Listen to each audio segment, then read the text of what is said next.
All right. Well, good afternoon, SEDC world. My name is Ed Gardner, and I am Vice President of Economic Development for Entergy, Mississippi. And my co-host is Christine Tate, and she's our Senior Project Manager for Economic Development. We're excited to be able to talk to you today about a project that we were able to announce earlier this year. Some may have heard of it. It was Amazon Web Services, and of course, this is the cloud provider of Amazon.com subsidiary, well, actually a subsidiary of Amazon.com. But a lot went into this project, and I'm sure our fellow economic developers understand these projects take a lot of time. But also, although we're going to talk to you from the utility standpoint, the electric utility, obviously there are a lot of partners that participate to get a project like this over the finish line. So even though we're going to talk about everything that we've done on this project, certainly the state of Mississippi played a large role from MDA perspective, Bill Cork and Governor Reeves, and then of course Joey Dietz and our local economic developer in Madison County. We couldn't have done it without those partners. So just something to keep in mind as we are walking through this project. So we had a vision starting probably, I came here 9 years ago, and our CEO, one of the directives was we need to diversify our industrial base. Like many Southeastern communities, we actually had a large OEM, which is Nissan, that located here now 20 years ago. And that was a great diversification play for Mississippi. But we're now getting to the point where we need even more diversification. And also in Mississippi, we just weren't seeing much load growth from an electrical standpoint from Entergy, Mississippi. We would have some new projects each year, but with efficiencies and just natural attrition, we just weren't growing. And it's difficult to maintain the business that we're in without load growth, because otherwise we continue to have to age out retirement or generating plants, build new plants. We have to replace aging infrastructure. And if we don't have good load growth, then all of our existing customers are going to take on all of those costs. So that was an important part of what you're going to see where the journey kind of began. But we started looking, and this was, again, 9 years ago. So data centers were certainly coming to be important, but they weren't a huge part of most of our economies, probably across especially in the Southeast. And so we started looking at opportunities, though, and really just what were our sites that we needed to develop that could handle it. Back then, a large electrical load for us might have been 20 or 30 megawatts. And so really that's what we were, which is still in large part distribution fed and not really transmission fed. So we started off 9 years ago working with the other utilities in Mississippi. We're in a unique situation. We actually have 4 large utilities in Mississippi. So we have us with this Entergy based in New Orleans, which cover 4 states. We have Southern Company, which is Mississippi Power. We have TVA in the northeastern part of our state, and then we also have Cooperative Energy. And so we all went together, got with NDA with the state, and started working on a site development program for the state of Mississippi so we could be more competitive. And we worked on that for several years, and we were finally we were successful probably around 2017, 2018, where the legislature supported it. Like many states in the Southeast, started funding site development. It really gave us kind of a leg up on this journey. And then in Mississippi, we also developed, I think this was probably back in 2014, before I even got here, which we called the Entergy Mississippi Qualified Sites. And so basically it's our own site qualification program. But then a lot of our communities didn't have the funding though to put into those qualified sites. And so we developed a grant fund that was a matching fund to start our communities being able to develop some of these sites. And then the state came in a big way, and the state now has put in, I think, over $100 million into the state site development grant funds over the last 6 or 7 years. One of the first really premier sites that we began to develop was in Madison County, and that is a suburb just north of Jackson.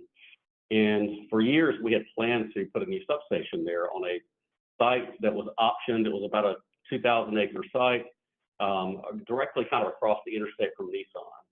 And the property was optioned, all the due diligence was done, but it just didn't move forward because the property was not purchased. And so it's difficult to put projects in the pipeline that were competitive because it needed so much infrastructure.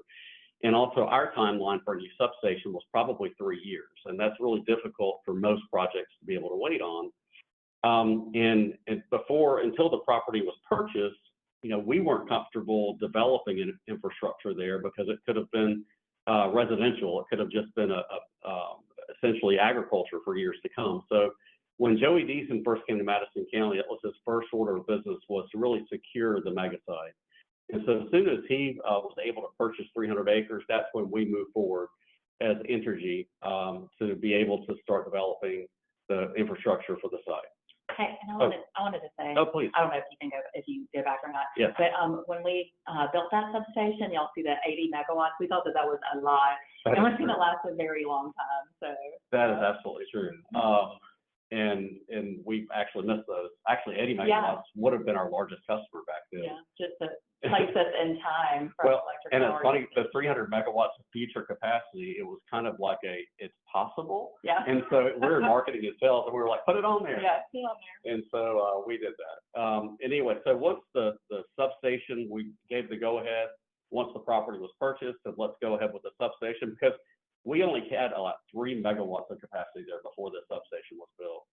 So anyway, so this moved forward, and that led to the first project, which was actually, and you can kind of see it in the background. Let me go back real quick. But the Amazon fulfillment facility, you can see that was actually being built the same time as our substation. So that decision to move forward with the substation worked out timing-wise for a large fulfillment center to come onto the mega site. And so then we were kind of moving along, and then a lot of times, as everybody here knows, it's really about relationships. And I just so happen to have a relationship with a key person that worked for AWS. His name is Roger Wayner. Many of you probably know him. And he brought his team down to the south to just kind of get to know Southern economic developers, because we're so awesome and aggressive, and they just didn't have any significant facilities in the Southeast. So we started a discussion about what it might take for Mississippi to land one of their data center complexes. And so that was, fascinating, because it started off as, it could have been a 400 megawatt project, which that was huge for us. I mean, that was probably 8 times our largest customer. And so I was like, well, that's worthwhile. So we just started working with Roger and going back and forth to Seattle, understanding more about what it would take for them to put their kind of large data centers, their cloud platform in the Southeast. And so we checked off a lot of different things that we would need in Mississippi for us to compete, because we doubted that any executives at AWS woke up and said, well, we need to be in Mississippi, but we'll look elsewhere. So we started thinking, what would it take for us to land them? And we just kind of started listing a lot of the barriers. And one was the flag. We used to have a flag that was not necessarily an all-inclusive flag, and that was something that we identified that, would the largest tech company in the world, one of the largest, really invest tens of billions of dollars in a state that had a flag that still had the Confederate flag in it? And so we started working on it, and actually our CEO led an effort to really change the flag. And even though it wasn't necessarily just for this project kind of served as a catalyst for us to be able to start outreach, and for our CEO to start outreach to try to get a movement going to change it. So we now have a beautiful flag. Yes. The other thing that came up, in addition to obviously large amounts of power, but in our discussions, we asked, what would it take, what are some of your blockers when you're looking at new sites? And they said fiber in the right of way. So it can be a really long lead time and can be really difficult. So we came back and started working on that. So what if we could allow fiber to go in our right of way? Obviously, we're an electric utility. We have transmission distribution lines all over the state. What if we could allow that in the right of way? So we started working. There was a bill that was going through the legislature at the time anyway. And so we were able to add that to the legislation. And so we just continued, again, looking at what were the requirements. And then renewable energy was obviously a big one for for AWS. And so we developed what we now call the EDGE program, Economic Development with Green Energy, and we were going to build a gigawatt of solar. And so that kind of was one of the remaining pieces we did not have when we first started our discussions, which was large amounts of renewable power. So that's one of the final pieces that we kind of had to put into place. And so we worked off and on really for about 4 years, going back and forth, meeting with AWS, meeting with Roger, his team. He introduced us to some of their energy team, and we just kept kind of knocking off things on the list. And give credit to David Rose that works in our department, and Robbie Gio that is in corporate that supports economic development. They developed this story map, and you see a little bit of it right now. But this thing was so in-depth that, I mean, it took us months and months and months, actually probably over a year to build this out. But we put every piece of data and mapping into this tool. And then we also created a video specifically for AWS. And because at the time when we first started talking to AWS about a project, we needed to have 3 sites that were all equal and they would all ramp at the same time, which is pretty challenging to do that. And so, but we did it. We went and found 3 sites. We also provided, we spent a lot of time on due diligence and money on due diligence to qualify these sites. And then we built out this story map, and this way we were able to share it with the AWS team kind of remotely, and they could then share it with team members and they could look at it on their own. But we went in and did economic impacts, workforce impacts, labor force, where they could partner with 2-year, 4-year colleges. We even estimated tax impacts from solar that we were going to be developed. So it was very comprehensive. And they loved it. And they loved it. Yeah, they still love it. And so we worked it for years, and then finally we got the call in the fall of 22 that said we finally put a team together to look for a new region. And we were really excited. We were invited to Boulder, Colorado to present to this brand new team that was put together. And basically it's for 2 reasons. One, obviously we're pitching Mississippi and all the work we had done, but Roger also wanted us, because we had been working on this for so long, to be able to share with his team members what they needed to look for when they were looking for a new site. So, and that's when Christine actually had been with us for a few years, but she just picked up this project right before that meeting. And so they probably had to close it. She is a deal closer.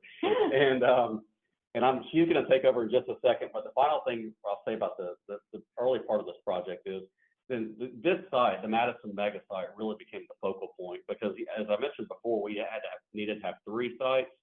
Well, a new project came up where they didn't have to have 3 equal sites, and I think really allowed us to be even more competitive, because we found, where I told you earlier, we had up to 300 megawatts of additional capacity at this site. We actually, once we really looked at it, we had up to 750 megawatts at this one site. And so all the due diligence that we had done, putting in the first substation, landing the fulfillment center for Amazon, which you see in the picture, that allowed all of the road infrastructure, water, and sewer to be there so that it was ready for a large data center. And so, Christine? Thank you. Really great. So I tease about coming in and closing it, because obviously the work we all know as economic developers, the pre-work, the years of work in front of what you do when you finally get a project is really the most important. Site development, working with your partners, all of that. But when I did come in at the end of 2022, when we met in Boulder, you know, that next year, I guess in March or April, Roger called Ed and said that they have an opportunity, a new kind of project, a new opportunity. And that's when we really started to work on the new opportunity, which, as Ed mentioned again, was a little bit more palatable for our transmission system. So a little bit easier, if you would say. Not that I think that any of it is easy. So then for the new project requirement, so I just want to place this in time again, because I know, you know, this is a long timeline, but this project in early 2023 was about, I would say, 6 months in front of kind of the big data center boom that we're all experiencing right now. You know, we had all experienced the big battery boom, you know, over the past couple of years, but still data centers were not out in the world. Ubiquitous, thank you. Yes, ubiquitous. So we reached out to our internal partners in transmission planning whenever we got the new project details. And Ed loves this story. It is a really good story about how they had about 3 weeks to figure out what we were going to do and how we were going to do it. And we were waiting. And finally they called and said, all right, well, we think that we can do it here and here. And so as marketing people. So I called Dr. and I said, yeah, we can do it. So then we got about actually doing it. So that was on like a Thursday that we said we could do it, could probably do it.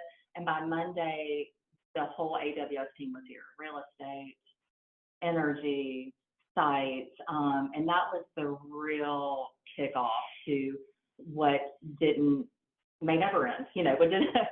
So we've been working with them since then. So we found out that we could do it, but now we had to figure out exactly how we did it. And that took about another 8 months or so. And it wasn't just how we could do it, it was how we could do it in the time frame that they required, because the most important thing to AWS, and I believe to most of the data center companies, is speed to market. So that was what the whole Mississippi team went to work on, not just us, but as I mentioned before, the state of Mississippi and Makita, who is the local economic developer there. So we went to work on the power delivery portion and the speed portion of that. And as most of you probably know from working with your utility partners, most utility companies are not used to working on such an accelerated schedule. And again, where we're in the world then, which is kind of even more exacerbated now, is that it's very hard to procure transmission level equipment, transformers and breakers for transmission level service, which is what this customer needed. So we had to get to work. A lot of our team members, the planning team, had a little experience with AWS over the years, but this was a whole new bringing in of other divisions in our company. And to their credit, they very quickly became very flexible from the top down. Everybody, got out of their comfort zone and really went to work on this project. So speed is important. So some of the things that we did for us, again, not speaking for others, differently as a company to execute on that was, as I mentioned, transformers were and are still an issue. And this is a phased project. We have 3 phases. So it's to hit the first phase, and then the second and the third timeline. But the first is the hardest, right? You got to get all the equipment here. And so we worked with our procurement and supply chain people to work on like an accelerated procurement strategy. So basically, they identified vendors that we had, I think we call them, we have approved vendors and then preferred. We love to work with preferred vendors. But we got them out of their comfort zone, and they actually sent someone to South America to go look at a facility there, and we were able to procure the transformers that we needed for the first phase. And that was really the linchpin in being able to serve and land the entire project with that first day, which was the most important day for them. So that was very much out of our comfort zone, and could share many stories about how those things happen. But really proud of our team and procurement and supply chain for doing that. And it's kind of started a new way that we do things in our company too, which is exciting, a little more customer focused and focused on speed. Another thing that we did was we took on more risk maybe than we were used to. And then we also asked AWS to take on some of that risk with us. So like when we procured the transformers, we did not have an electric service agreement. So we figured out ways where we could share that risk with AWS and go ahead and order the transformers, which was something we normally wouldn't do outside of an electric service agreement. We accelerated all of our internal approval processes, things that would take 6 to 12 weeks, we were able to accelerate down into 2. And then probably the most important thing for speed to market, kind of outside of our company, was that our regulatory team, who is awesome, identified ways to expedite some of our regulatory processes. So, the CCN process, certificate for public need and convenience, that we need in order to to start construction, they were able to figure out some ways through project-specific legislation that we could accelerate those processes while still keeping the Public Service Commission with their main purview, which is to ensure that what is it? All of our Prudence. Prudence. They maintain prudence. Thank you, prudence. They maintain prudence review of all of our expenditures. So I don't work in regulatory tax. I travel sometimes. And then, and I think it was in November, us and Entergy, Mississippi, and some of our executives were invited out to Seattle to meet with their executives. And I know Ed mentioned this before, but we had, since 2015, worked to learn this customer, and we continued that with our executives. And I think that was a really great thing to do. So our executives could go and see the quality of this company. And we all really took time to learn each other's needs and, you know, what we needed from one another. And I think it really helped through the future negotiation processes. Good to announcement. Yes, and then we announced it. It was super easy. And again, we are focused on the electric service side here, but I mean, like, all of these organizations and the people inside of these organizations were incredibly important to being able to do this. You know, of course, for data centers, power is important as a main driver, but without these other things that our partners brought to the table, tax incentives, the ability to provide water and sewer and sites that are ready, expedited permitting through the Mississippi Department of Environmental Quality, workforce training. Without all of these, this, you know, doesn't happen. These things don't happen in a vacuum. So the largest announcement of CapEx in the state's history, $10 billion and 1,000 jobs, which is, you know, very wonderful for Mississippi, obviously. And then, some of I mentioned the legislation previously. For Entergy, again, it's expediting regulatory approvals. It's providing the speed to market that AWS had to have.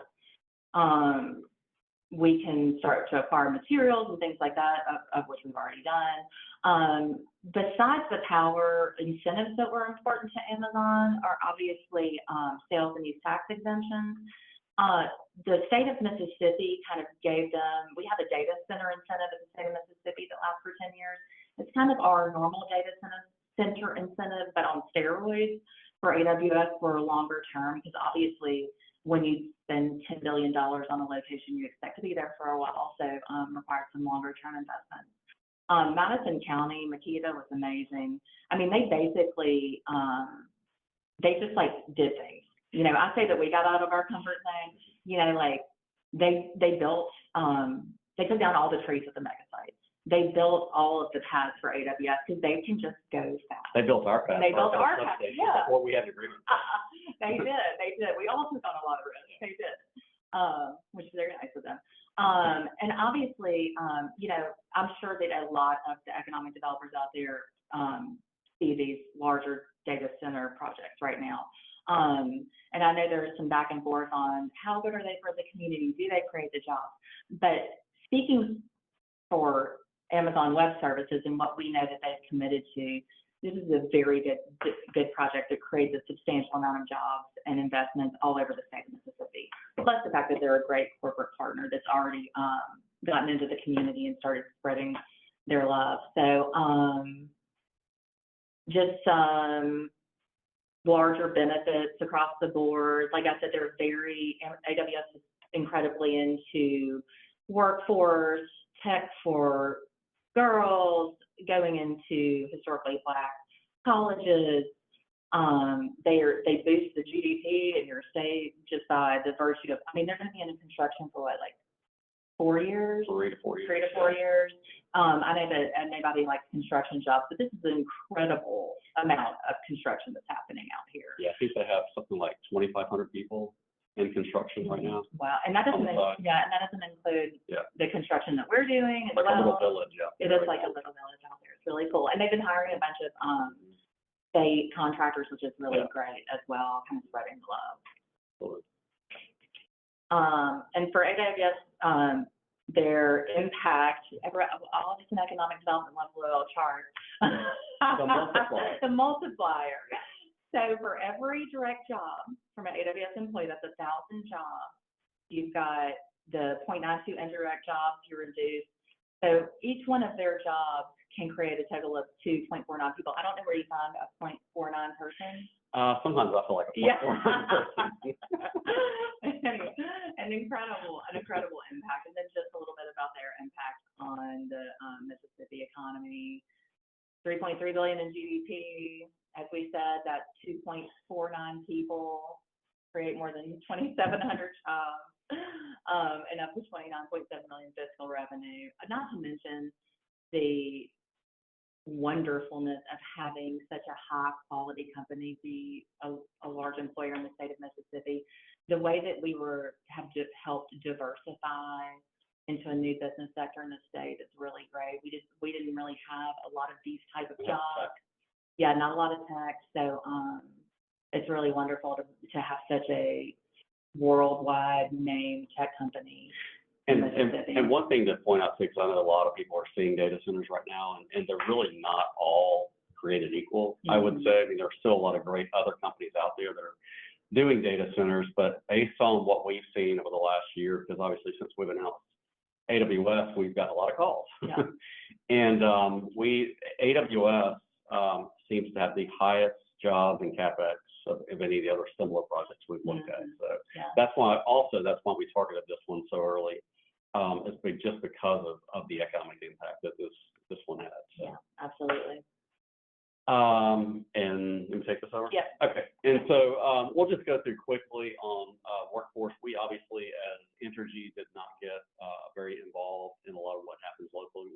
As far as workforce, but wanted to just share that, this company are so involved in their workforce pipeline, because you imagine the .com fulfillment centers are all over the country, but AWS only has significant investments right now in probably 4 locations. It's Oregon, Columbus, Ohio, and Northern Virginia. They have some significant investments in San Francisco and others, but that's where their largest facilities are right now. And where they are usually the largest taxpayer wherever they go. We all love that as economic developers.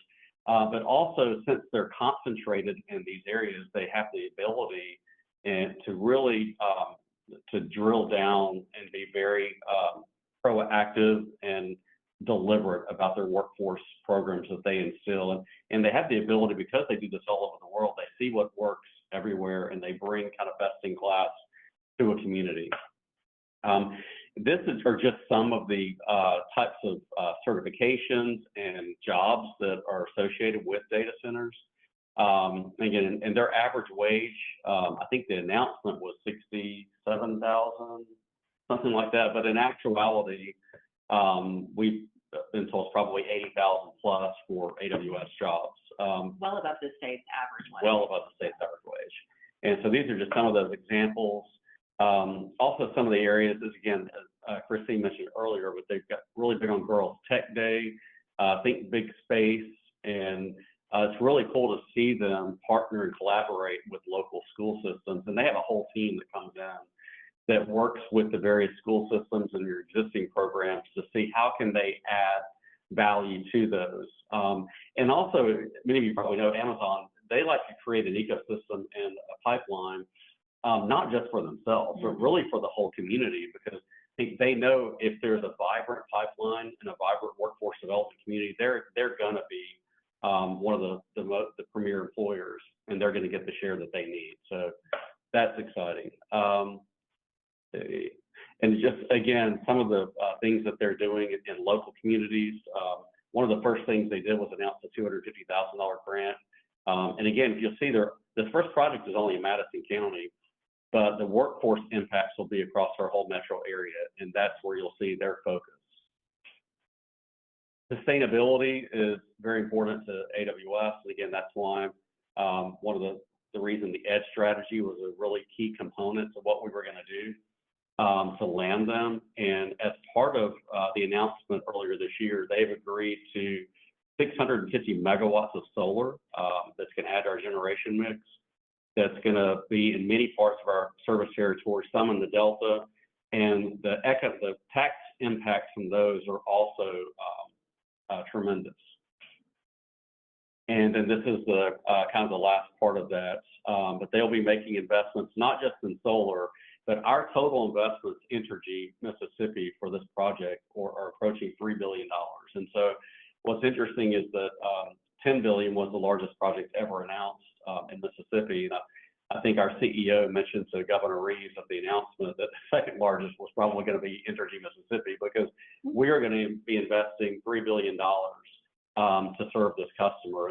And long term, that means revenues for us to continue to improve our system, to make upgrades that also will not be paid for by all of our other customers, but it'll be shared by this new very large customer. So it's great not just for Entergy Mississippi, but it's also great for our customers throughout Mississippi. It's great for our community, and of course, it's great for our shareholders. So, yeah, Haley always talks about, like, before this project, we were having trouble our small projects and moving the needle in order for us to be able to make further investments for our other customers. And this was the real needle mover that is so positive for not just AWS, but for all our other customers too.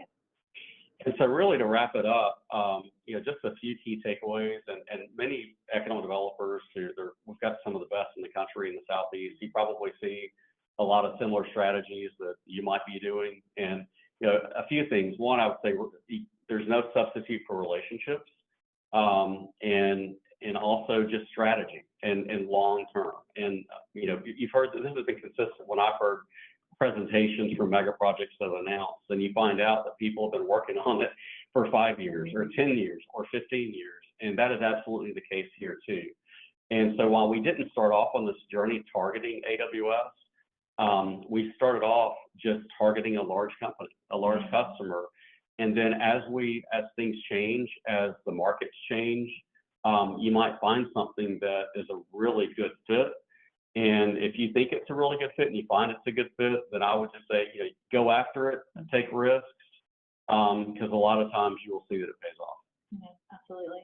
Anything? And if you're, obviously there's a lot of data center projects out there. If you're looking to locate data centers, I think they're looking for the megawatts, the prepared sites, and the incentives that match what they're doing, and specifically sales and use tax incentives on, especially their equipment, which turns over so often. So if you're looking at targeting those types of companies, I think those are 3 really good areas to focus, probably not just for data centers, but for, And while water is important, there are a number of ways for them to solve for water. And so if you've got the electricity and the sites that are ready, a lot of times they can figure out a way to make the water work, right? Yeah.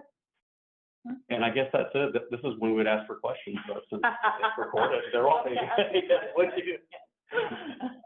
has been great. So I think that's it. Yeah, thank you. Thanks, everyone. We appreciate the time that you all gave us, and we appreciate y'all watching. Absolutely. Thank you all. Bye.